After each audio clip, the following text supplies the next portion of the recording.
భక్తులందరికీ నమస్కారం అండి. దేవి అనుగ్రహం ఛానల్‌కి స్వాగతం. ఆ తల్లి ఆశీస్సులు అందరిపై ఉండాలి. అందరూ కూడా సంతోషంగా, సుఖంగా ఉండాలి అని కోరుకుంటూ, ఎవరి కర్మగా ఎవరు మళ్ళీ పుడతారు? అసలు బంధాల యొక్క రహస్యం తెలుసుకుందామా? మీరు ఒక వ్యక్తిని చూసిన వెంటనే అతనితో మనం మాట్లాడకపోయినా మన హృదయం లోపల ఒక అనుబంధంలా అనిపిస్తుంది. అంటే మనకు తెలియకపోయినా అతనితో మనకు ఒక అనుబంధం ఉన్నట్లు అనిపిస్తుంది. కొన్నిసార్లు ఎవరైనా చూస్తే ఆవిడ మా అమ్మలా ఉందే అని అనిపిస్తుంది. లేక అతను నాకు చాలా స్నేహితుడిలా ఉన్నాడు అని అనిపిస్తుంది. అసలు ఇలా ఎందుకు అనిపిస్తుంది? ఇది ఊహ కాదు. ఇది ఒక కల కూడా కాదు. ఇది మన ఆత్మ గుర్తు చేసుకుంటున్న ఒక పాత బంధం. గత జన్మలో మీరు ఎవరిని ప్రేమించారో, ఎవరి వల్ల మీరు బాధపడ్డారో, వాళ్ళు మళ్ళీ ఈ జన్మలో మన ముందుకొస్తారు. ఈసారి వాళ్ళు మన తల్లిగా, మన బిడ్డగా, లేక మన శత్రువులా కూడా పుట్టొచ్చు.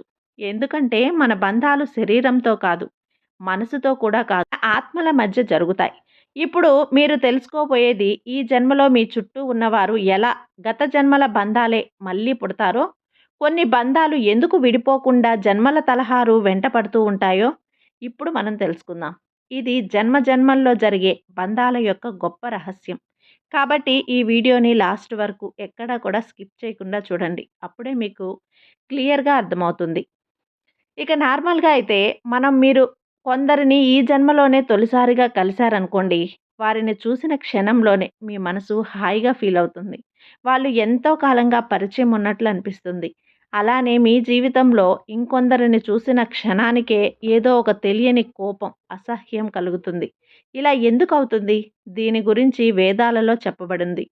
మన జీవితంలో ఏర్పడిన బంధాలు మన శరీరం అంతా కూడా తేలిగ్గా మారుస్తుంది. ఇక శరీరం పాతబడిపోతుంది. మన శరీరం మాయమవుతుంది. కానీ ఆత్మల మధ్య ఉన్న అనుబంధం కొనసాగుతూనే ఉంటుంది. గత జన్మలో మీరు ఎవరికైనా నిండు మనసును ఇచ్చుంటే గనక ఆ ప్రేమ పూర్తవ్వకపోతే అదే బంధం మళ్ళీ పుడుతుంది. అదే బంధం మీకు కూతురుగా పుట్టొచ్చు, మీ అక్కగా పుట్టొచ్చు, మీ భర్తగా పుట్టొచ్చు. ఇది కల కాదు. ఇది కర్మ నియమం. ఇది మీరు గత జన్మలోనే రాసుకున్న అనుభవం. భగవద్గీతలో కూడా చెప్పబడింది. యథా శరీరం అవాప్నోతి అని. అంటే ఆత్మ కొత్త శరీరం తాలూకు వాసనలతో ప్రవేశిస్తుంది అని దీని అర్థం. మీరు ఎవరి పట్ల ఏ భావనతో ఉన్నారో ఆ భావన మిగిలిపోతే ఆత్మ మళ్ళీ అదే దారిలో పుడుతుందని అర్థం. మనకు బాధ కలిగించిన వాళ్ళని మర్చిపోతామేమో కానీ మన ఆత్మ మర్చిపోదు. ఆ బాధ మన హృదయంలోనే దాక్కునే ఉంటుంది. మనం గతంలో బాధపడిన బాధని మర్చిపోయామని అనుకుంటాం. కానీ అది మనకు మరుపు మాత్రమే. ఆత్మ దృష్టిలో అది ఎప్పటికీ పూర్తిపోదు.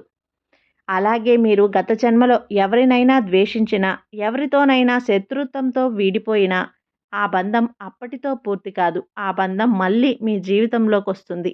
ఈసారి ఆ బంధం మీ బిడ్డగా పుట్టవచ్చు, మీ భర్తగా పుట్టవచ్చు, లేదా మీరు చాలా ఇష్టంగా ప్రేమించే స్నేహితుడిగా కూడా మారవచ్చు. ఇది వేదాలలో చెప్పబడిన కార్మిక పరస్పర సంబంధం అంటే కర్మబంధం. ఏ బంధమైనా ముగియకపోతే అదే ఆత్మల మరలా మన జీవితంలోకి వస్తుంది. ఎందుకంటే ఆ బంధం ఇంకా పూర్తవ్వాలని ఉంది. ఇదే ఆత్మ మళ్ళీ మన జీవితంలోకి బలంగా మారుతుంది. శ్రీ మహాభాగవతంలో ఈ వాక్యం ఉంది. పుత్రః పిత్రోభ్యం జాయతే పునః పునః అని. అంటే ఒక జన్మలో తండ్రిగా పుడతారు. ఇంకొక జన్మలో పుత్రుడిగా పుడతారు.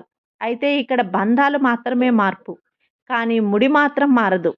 మీరు ఈ జన్మలో బాధపడుతున్నారు అంటే అది గత జన్మల కర్మ సమతుల్యతతో భాగమే. ఇక ఇలానే ఎందుకు జరుగుతుంది అంటే ప్రతి బంధం పూర్తయ్యే వరకు, ప్రతి గుణం పరిష్కారం అయ్యే వరకు ఆ ఆత్మల ప్రయాణం పూర్తవదు. అయితే అప్పుడు ఈ బంధాలు ఎలా ఏర్పడతాయి అనేది మనం తెలుసుకుందాం.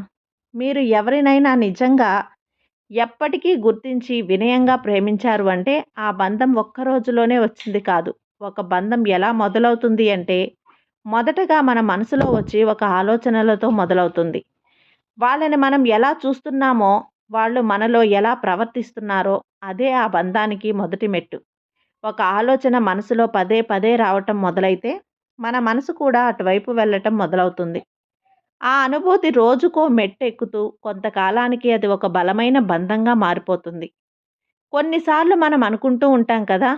వాళ్ళని మనం మర్చిపోయాము అని. కానీ లోపల మనలో ఏదో ఒక చిన్న లోపం లేక చిన్న బాధ, ప్రేమ ఉంటుంది వాళ్ళ మీద. ఈ చిన్న హర్షం మళ్ళీ ఆ బంధానికి మార్గం చూపుతుంది. వేదాలలో ఒక మాట చెప్పబడింది.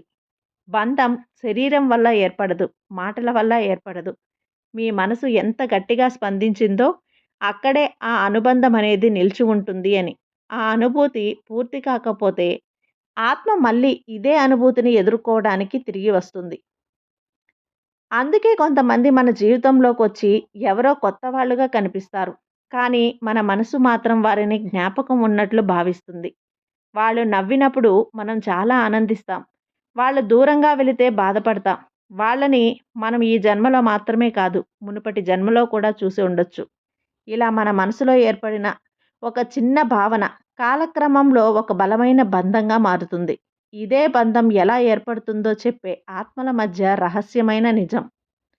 మరి ఈ బంధాల చక్రం నుంచి బయటపడాలి అంటే ఏం చేయాలి?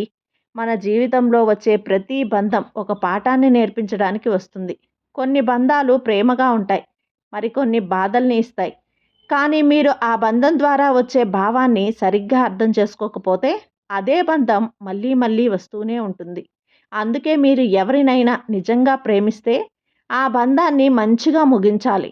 క్రోధంతో విడిపోతే ఆ బంధం మిగిలిపోతుంది. క్షమతో, కృతజ్ఞతతో పూర్తి చేస్తే అది ఇక తిరిగి రావాల్సిన అవసరం ఉండదు. మీరు ఎవరి మీదైనా కోపంగా ఉంటే వాళ్ళు మీ జీవితంలో మళ్ళీ వేరే రూపంలో రావచ్చు.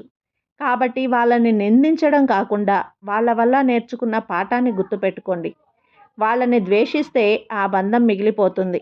వాళ్ళని క్షమిస్తే ఆ బంధం పూర్తవుతుంది. యోగ వాసినిష్టంలో ఒక వాక్యం ఉంది. మీరు విడిపోని బంధమే మళ్ళీ పుట్టే జన్మకు కారణమని. ఇది నిజం. మనిషిగా పుట్టామంటే ఈ బంధాల మధ్య మనల్ని మనమే శక్తివంతంగా మార్చుకోవటమే. ఇదే ముఖ్యమైన విషయం. కాబట్టి ప్రతి బంధాన్ని చివరిదాకా ప్రేమతో, శాంతితో, కృతజ్ఞతతో ముగించండి. అప్పుడే మీరు ఈ జన్మల చక్రం నుంచి బయటపడతారు. అయితే కొంతమంది కొన్ని బంధాలను కోల్పోయాక బాధపడతారు. మౌనంలో మిగిలిపోతారు. ఒక చిన్న స్నేహాన్ని కోల్పోయాము, ప్రేమించిన వ్యక్తిని కోల్పోయాము. వాళ్ళ జీవితం అంతా కూడా ఆ బంధం కోసం ఆగిపోతుంది. ఆ అనుభూతి, ఆ లోతైన జ్ఞాపకాలు మనసులో ఒకటే కోరికను పెంచుతాయి. ఆ బంధం ఇంకోసారి తిరిగి రావాలి అని. ఇలాంటి వారి గురించి ఒక మాట చెబుతాను. ప్రేమించిన వ్యక్తిని కోల్పోవటం ప్రతి ఒక్కరికి బాధ కలిగించే విషయమే. వాళ్ళు మళ్ళీ మన జీవితంలో రావాలని, ఆ బంధం మళ్ళీ పుట్టాలని మనసు కోరుకుంటుంది. కానీ ఒక్కటి గుర్తుపెట్టుకోండి, ఆ బంధాన్ని మనం ప్రేమగా ముగిస్తే అది మళ్ళీ మీ దగ్గరికి వచ్చే అవకాశం ఉంది. అదే కోపంతో కానీ, బాధతో కానీ, కోరికతో కానీ ముగిస్తే ఆ బంధం మళ్ళీ మీ జీవితంలోకి వచ్చే అవకాశమే ఉండదు. మీరు ఎవరినైనా మళ్ళీ పొందాలని అనుకుంటే వాళ్ళను కోల్పోయినప్పుడు ప్రేమతో గుర్తుంచుకోండి. అందులో మీ శాంతి ఉంటుంది. అందులోనే తిరిగి కలిసే అవకాశం కూడా ఉంటుంది. మీ ప్రేమ నిజంగా స్వచ్ఛంగా ఉంటే ఆ ప్రేమ బంధం ఎప్పటికైనా తిరిగి వస్తుంది. ఒక్కసారి కాదు, అవసరమైతే జన్మజన్మల వరకు వెతుక్కుంటూ వస్తుంది. మీ ప్రేమలో స్వార్థం లేకుంటే ఆత్మ ఎప్పటికైనా ఆ ప్రేమను గుర్తిస్తుంది. మళ్ళీ మీ వద్దకు చేరేందుకు దారి తీస్తుంది. ఇప్పుడు ఒక్కసారి మీ చుట్టూ ఉన్న వాళ్ళని శాంతంగా చూడండి. వాళ్ళు మీకు ఈ జన్మలోనే పరిచయమైన వాళ్ళుగా కనిపించవచ్చు. కానీ నిజమేమిటంటే వాళ్ళు మీ పాత బంధాలే. మీరు వారిని ప్రేమతో చూస్తున్నారా? కోపంతో, సంతోషంతో చూస్తున్నారా? మీరు చూస్తున్న ప్రతి భావనను గుర్తుపెట్టుకుంటుంది బంధం. ఏ అనుబంధాన్ని అయినా మీరు ఈ జన్మలో ముగించకపోతే ఆ బంధం ఇంకో రూపంలో మళ్ళీ వస్తుంది. మీ ప్రేమైనా, మీ ద్వేషమైనా మీ శరీరం మర్చిపోతుంది. కానీ ఆత్మ మాత్రం మర్చిపోదు. అందుకే ఈ బంధాలను నేడు ఎలా చూస్తారో రేపటి జన్మలో అదే మీకు ఎదురవుతుంది. మీ శత్రువు మీకు బిడ్డగా పుట్టొచ్చు. మీరు ఎంతో ప్రేమించిన వారైనా మరో జన్మలో శత్రువుగా మారి రావచ్చు. కానీ ఒక్కటి గుర్తుపెట్టుకోండి, బంధాన్ని పూర్తిగా ముగించిన వాడే జన్మ జన్మల బంధాల నుంచి బయటపడగలడు. ఇప్పటి వరకు మీరు ఇది చూశారు కదా, కాబట్టి మీకు ఇది ఒక కొత్త ఫీలింగ్ అనేది కలిగి ఉంటుంది. అలానే మీ జీవితంలో ఉన్న వాళ్ళందరూ కూడా ఇప్పటి వాళ్ళు కాదు, మీ పాత బంధాలే అన్న సత్యం మీకు తెలిసింది కదా. ఈ వీడియో మీ మనసుకి ఎంతో మంచిగా నచ్చింది, మంచిది అని అనుకుంటున్నారా? అలాగే మీ చుట్టూ జరిగే విషయాలను గమనించండి. మీకు కూడా ఎంతో మంచిగా అర్థమవుతుంది. ఈ వీడియో మీ అందరికీ నచ్చినట్లయితే సబ్స్క్రైబ్ చేయండి ఫ్రెండ్స్. వీడియో నచ్చితే లైక్ చేయండి, షేర్ చేయండి, కామెంట్ చేయండి. ఓం నమః శివాయ.